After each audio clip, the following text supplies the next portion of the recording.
Apprenez le français facilement, rapidement et avec plaisir. Abonnez-vous et commencez votre aventure linguistique avec nous.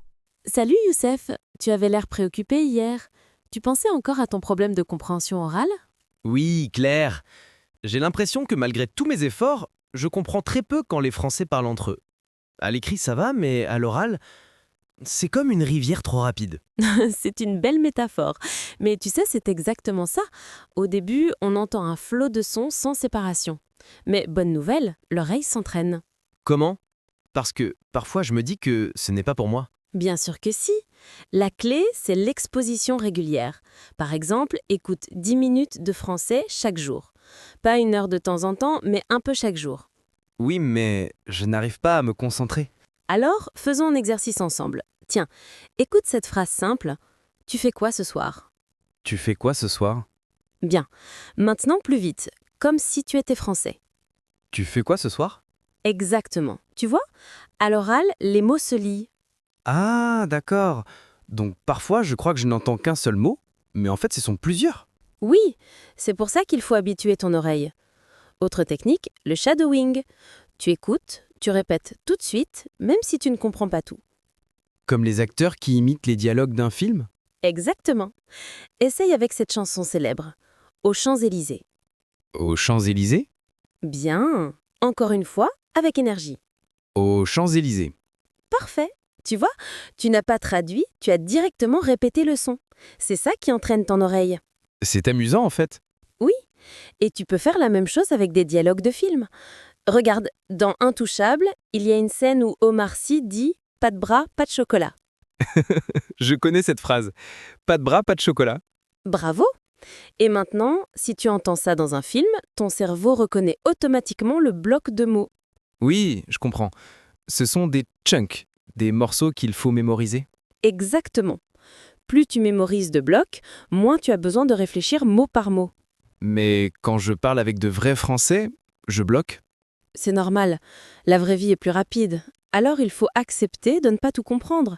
L'important, c'est de saisir l'idée générale. D'accord, donc si je comprends 60%, ce n'est pas grave. Pas du tout! Même les Français ne comprennent pas tout dans un bruit de foule. Ce qui compte, c'est le contexte. D'accord. Mais comment pratiquer tous les jours si je ne vis pas en France? Facile. Écoute la radio française en ligne, regarde des vidéos YouTube, écoute des podcasts pour débutants et surtout, répète à voix haute. Ça me gêne un peu de parler tout seul. Tu n'es pas seul, tu es avec ton cerveau. Parler à voix haute, même sans interlocuteur, entraîne ton oreille et ta bouche. Tu as raison. Parfois je récite des dialogues, comme si j'étais dans un film. C'est excellent. Et tu peux aussi enregistrer ta voix puis comparer avec l'original. C'est beaucoup de travail. Oui, mais amusant. Et petit à petit, tu verras les progrès. Tiens, faisons un autre test. Écoute. J'y vais tout de suite. J'y vais tout de suite. Encore, mais plus vite. J'y vais tout de suite. Parfait! Tu viens de reproduire la manière dont les Français parlent réellement. Ah, donc la clé, c'est de s'habituer aux liaisons et aux réductions. Exactement. Et surtout, n'aie pas peur de demander aux Français « Pouvez-vous répéter? Qu'est-ce que ça veut dire ?» Oui, mais j'ai peur de paraître ennuyant. Mais non! La plupart des Français sont contents quand un étranger fait l'effort d'apprendre leur langue. Tu as raison. Bon, je vais m'entraîner chaque jour avec des petites étapes.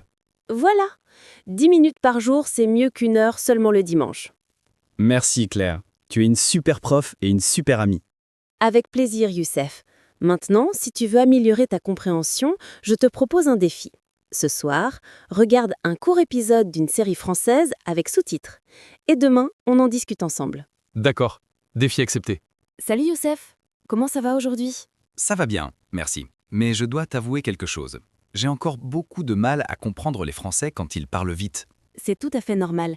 La compréhension orale est souvent la partie la plus difficile de l'apprentissage d'une langue. Mais ne t'inquiète pas, il existe des techniques efficaces. Vraiment?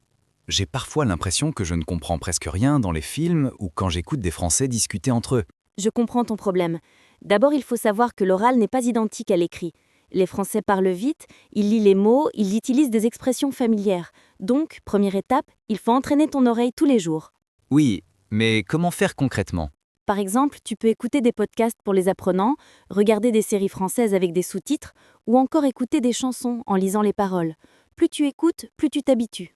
D'accord. Mais quand j'écoute, j'ai tendance à traduire tout de suite en arabe. Ça me ralentit. C'est un piège classique. Tu dois essayer d'associer le son directement à l'image ou à l'idée. Par exemple, si tu entends « il pleut », imagine la pluie dans ta tête sans traduire. C'est difficile, mais je vois l'idée. Tu peux aussi utiliser la technique du shadowing. Tu écoutes une phrase et tu la répètes immédiatement à haute voix, même si tu ne comprends pas tout. Cela entraîne ton oreille et ta bouche en même temps. Ah oui, j'ai entendu parler de ça. C'est un peu comme imiter un acteur dans un film. Exactement. Et tu peux commencer par des dialogues simples. Par exemple, si tu entends « Bonjour, comment ça va ?» Tu répètes tout de suite « Bonjour, comment ça va ?» Je vais essayer. Mais parfois les Français avalent les mots. Je n'arrive pas à distinguer les sons. Dans ce cas, il faut écouter plusieurs fois le même extrait. Première fois, tu écoutes sans rien faire. Deuxième fois, tu écoutes en lisant la transcription si elle existe. Troisième fois, tu répètes à haute voix. Ça demande beaucoup de patience. Oui, mais c'est très efficace.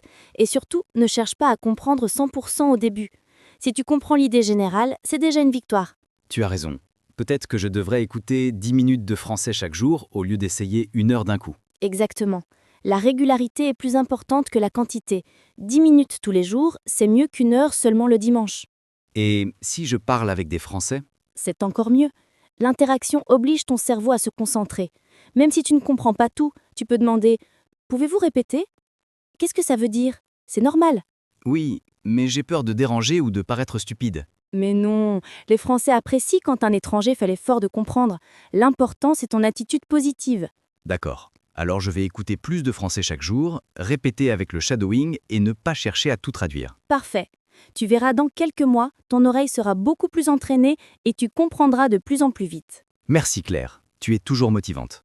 Avec plaisir, Youssef. Maintenant, on commande un café et on continue à pratiquer en parlant.